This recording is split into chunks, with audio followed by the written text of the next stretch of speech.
Fala pessoal, boa noite, espero que vocês estejam bem, se cuidando, né?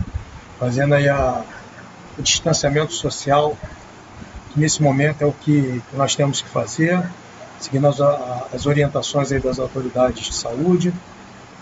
Então nós iremos ter essas conversas nossas iniciais, nós tínhamos em sala de aula, por aqui, né? A princípio de maneira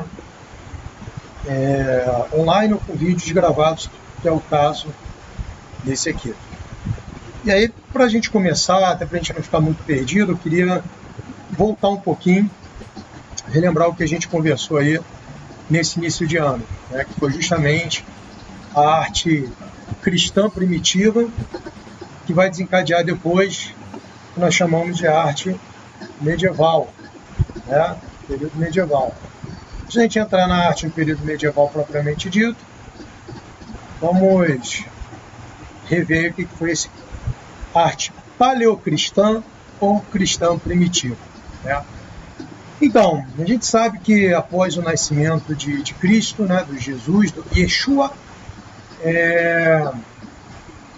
ele passou pela Terra. Os historiadores buscam uma data exata desse período, mas o que se aceita atualmente é que ele passou por aqui por cerca de 30 a 33 anos, né? E aí, nesse período que ele esteve aqui, ele fez discípulos, ele foi cultivando, né, amizades e um novo propósito para a vida, né? Em termos históricos, a gente vai ter nesse período onde Jesus nasceu um amplo domínio dos romanos. Então os romanos dominavam a região onde Jesus teria nascido, e aí mais tarde, com a morte de Cristo, as pessoas que ouviram e que aceitaram sua forma de pensar começam a se reunir para fazer seus cultos religiosos e desenvolver esse pensamento, né? O que mais tarde nós vamos chamar de religião cristã. Então, a princípio, né, esses homens e mulheres eram perseguidos pelo Império Romano, pelos soldados romanos, e o único lugar que eles tinham um pouquinho mais de tranquilidade, né, para conversar sobre o tema era justamente dentro das catacumbas, né?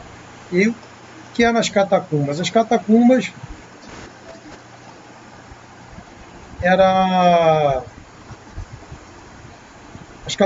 eram galerias subterrâneas onde eram depositados mortos, né, corpos de pessoas após sua morte, mas não de qualquer pessoa, geralmente pessoas ligadas ao Império Romano nesse período, tá?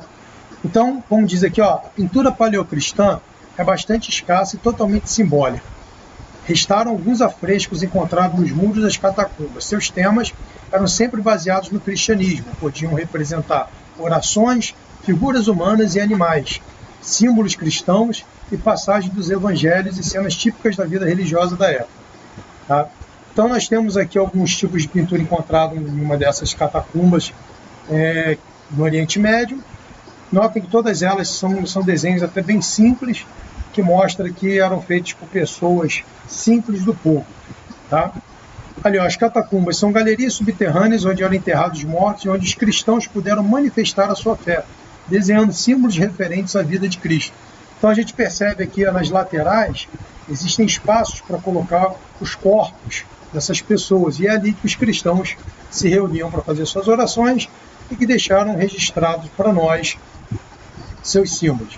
E aí nós vamos ter aí a cruz e a palma, né, e o peixe, que são símbolos muito fortes do cristianismo nesse período. O peixe é interessante, que a palavra, né, em grego, suas iniciais teriam esse significado aqui, Jesus Cristo, Theos Iosoter, né, Jesus Cristo, Filho do Deus Salvador. A arte cristã primitiva vai evoluir, né? Depois nós teremos alguns contos, alguns textos dos evangelhos, escritos pelos evangelistas, e as cartas mais tarde representadas nesses textos. Aqui no caso nós temos a figura do bom pastor, né? Aquele que pastoreia, que cuida, que guia, que orienta. E aí acontece que em 313, né, o imperador de Roma, Constantino, vai oficializar a fé cristã, vai dizer que o Império Romano, a partir daquele momento, passa a ser um império cristão e abandona, em partes, né, pelo menos o rei, os deuses antigos, né, nós comentamos em sala de aula, o deus Júpiter, Vênus, Marte, todos esses deuses adorados na cultura romana antiga. E em 391, o Teodósio vai oficializar o cristianismo como religião oficial do Império. Né? Mais tarde, nós vamos ver que o Império Romano vai se dividir em Império Romano do Oriente e do Ocidente, mas isso vai ficar mais para as aulas de história.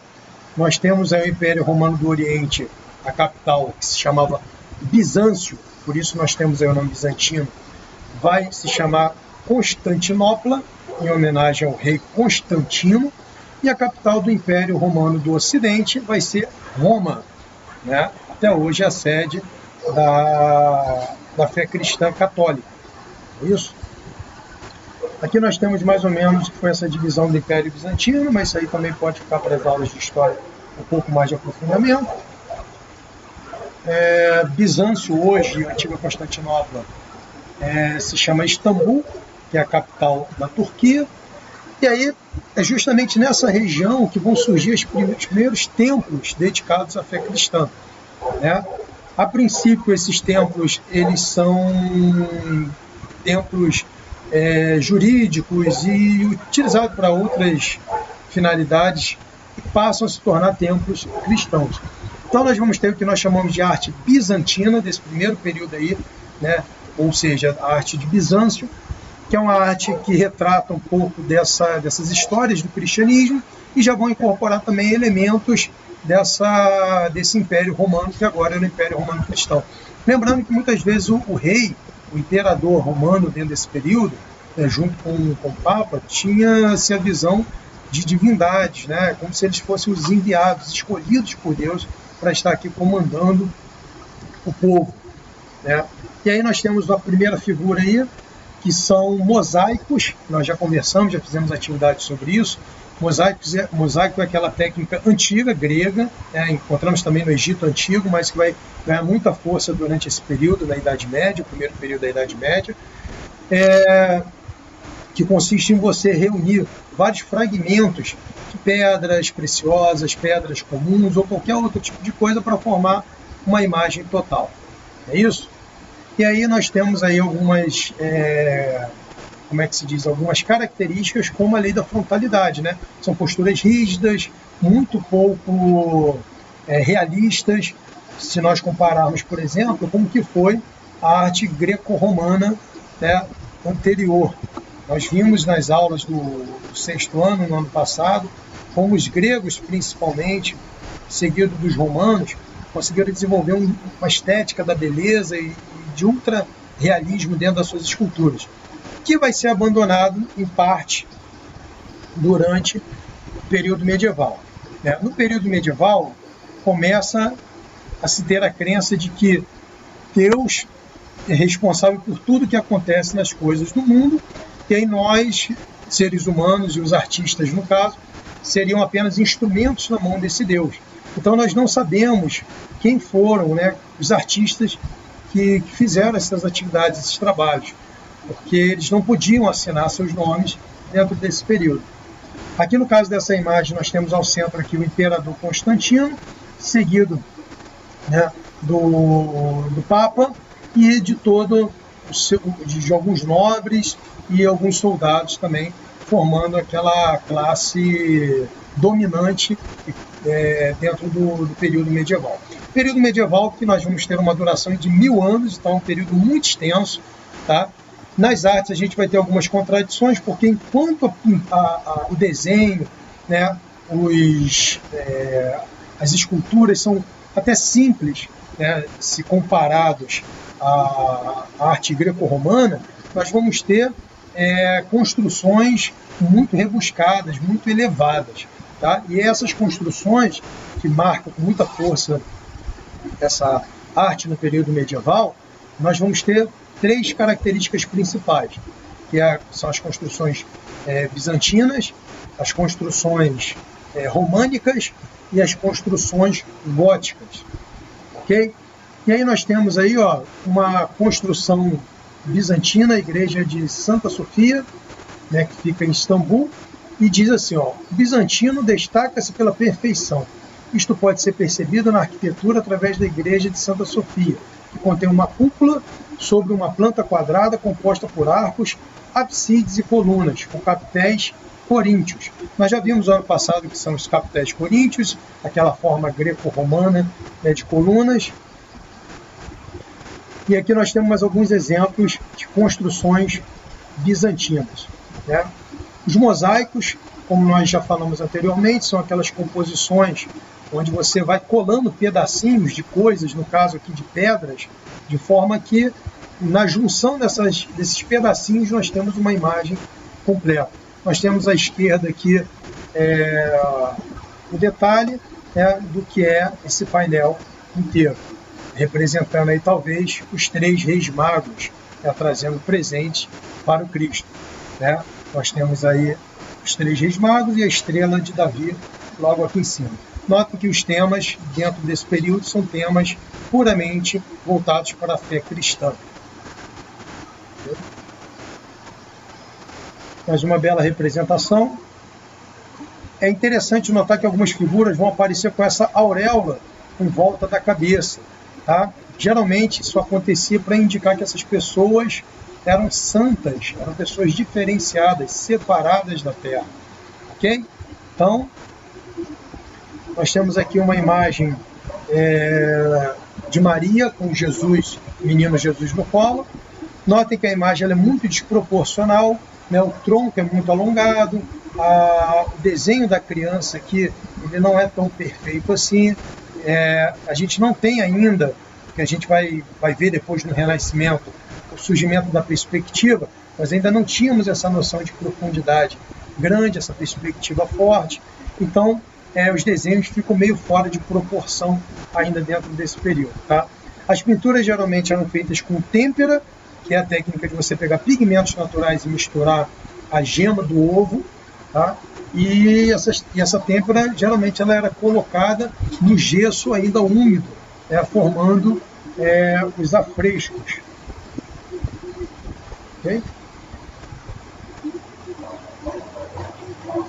Algumas imagens a mais aí dentro desse primeiro período da arte medieval.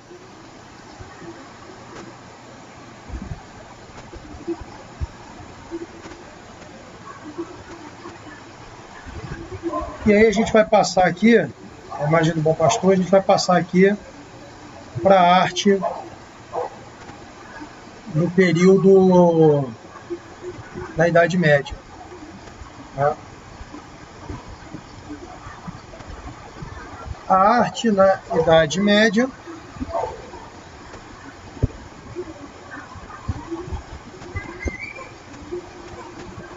e a gente vai falar um pouquinho. Pode deixar ele vir, Giovana, pode deixar. Falando aqui, as crianças trabalhando em casa tem essas questões. Então, se o pequenininho aparecer aqui, não se preocupem, ele veio para me ajudar, para me dar uma força. Pode deixar ele, pode deixar. Tá? Vem, João.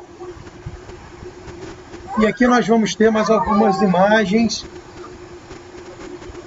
Tá? Vamos ter mais algumas imagens que retratam essa arte no período medieval. Os vitrais também, que eram comuns, né? Nós vimos que os vitrais, em alguns períodos, ele vai aparecer. Está aqui? Você quer saber com o papai? Não, velho. Peguei com o papai. Está quietinho, tá? Isso. Agora vamos ver aqui com o papai, ó. Então, nesse período medieval, nós temos aqui um mapa do que foi essa época, tá? Já falamos um pouquinho da arte bizantina,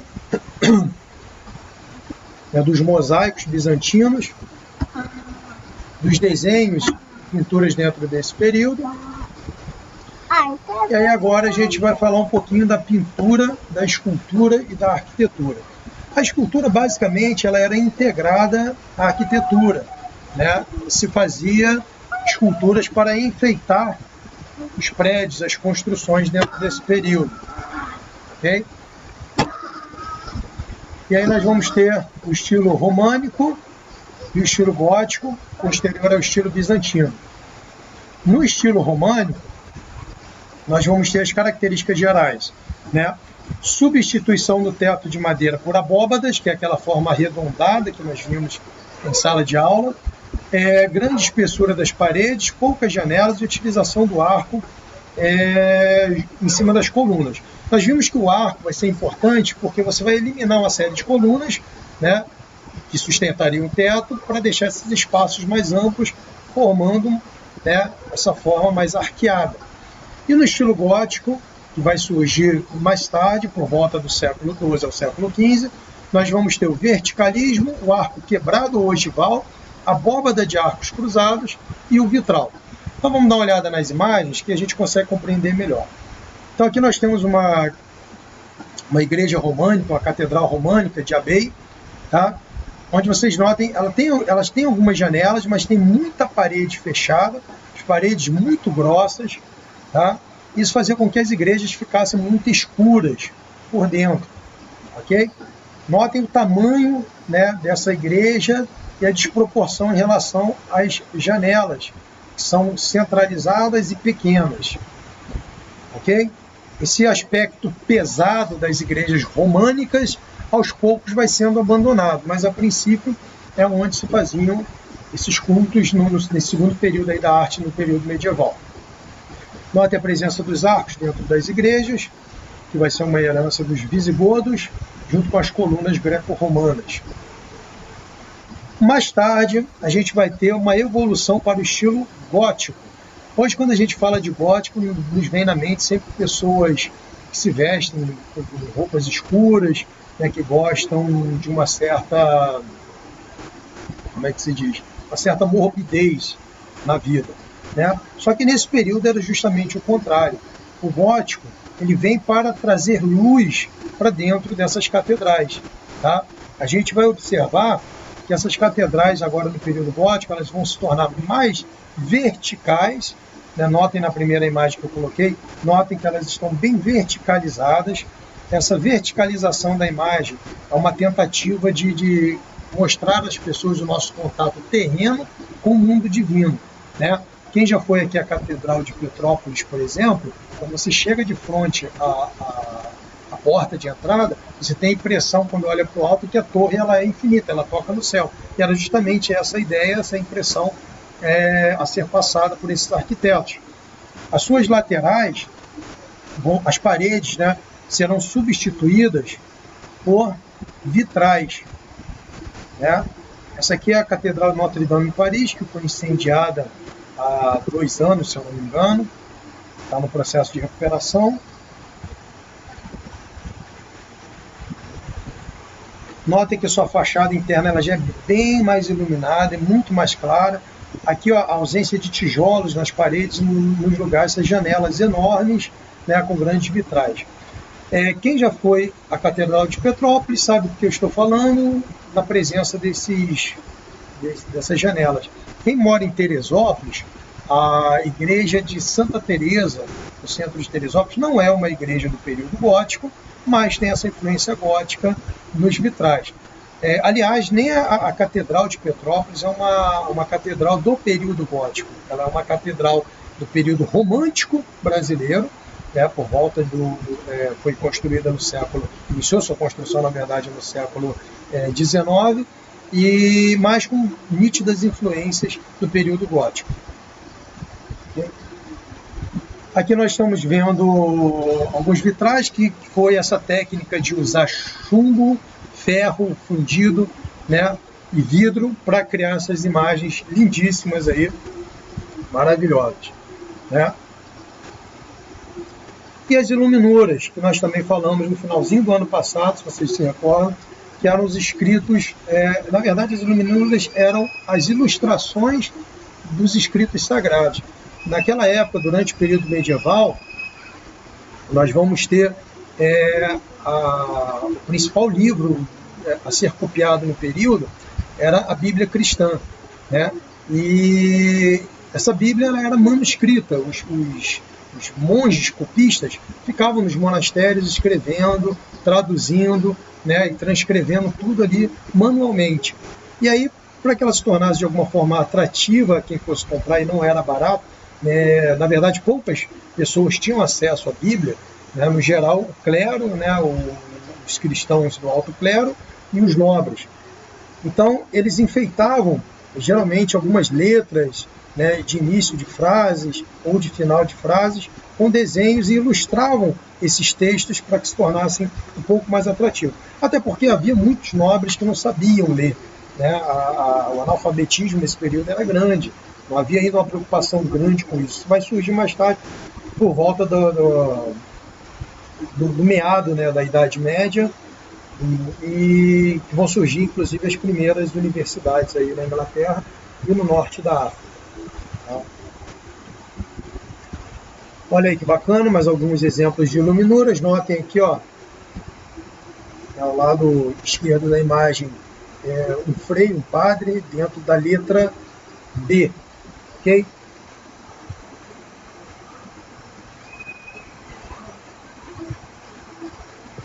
Mais tarde, já no finalzinho da Idade Média, a gente vai ter alguns artistas que vão começar a fazer trabalhos por encomenda, e isso mais tarde, depois vai culminar no período que nós chamamos de Renascimento das Artes, mas isso é assunto para um outro momento. A gente finalizando aqui, a gente vai ver o trabalho do artista Giotto de Bondone, né, do século XIII depois de Cristo, e o Giotto já vai trazer uma visão diferenciada para nós, na verdade bem diferente do que foi essa arte no período medieval. Tá? Giotto já vai tentar trazer imagens mais realistas, com nítidas influências da cultura greco-romana, e vai tentar trazer esses primeiros estudos de perspectiva. Tá? O que é a perspectiva? Eu vou depois fazer um videozinho aqui com vocês, só relacionado a isso. Mas, a princípio, a perspectiva é essa noção de profundidade que nós temos na imagem, onde parece que temos uma imagem central aqui no primeiro plano e temos outras imagens que parecem estar mais distantes no quadro. Tá? Então, a perspectiva ela nos engana visualmente, porque, na verdade, aqui nós só temos a altura e a largura. São essas linhas diagonais, essas composições em diagonal, que faz com que a gente acredite que tem uma profundidade, que seria a terceira dimensão, né? Por isso que a gente fala aí em trabalhos em desenhos 3D. Os desenhos 3D seria quando uma imagem tem altura, largura e profundidade. E isso vai ser desenvolvido, na verdade vai ser retomado pelo artista Giotto de Bondone, já no final do período medieval. Temos aí, ó, mais uma imagem dessa transição do que foi o fim da Idade Média para o início do Renascimento. Okay? Mas aí o Renascimento, como eu disse, é assunto para outros vídeos, outro momento. E é isso aí, galera. Por hoje é isso, espero que vocês tenham gostado aí. Na verdade, esse primeiro videozinho é só para a gente relembrar o que a gente tinha falado de sala de aula. Vocês têm os textos, façam a leitura dos textos, por favor. E aí depois eu enviarei novos textos para vocês, para a gente poder conversar sobre o Renascimento das Artes. Ok? Um abraço aí, força, e fique em casa, que é para nossa segurança. Tchau, um abraço.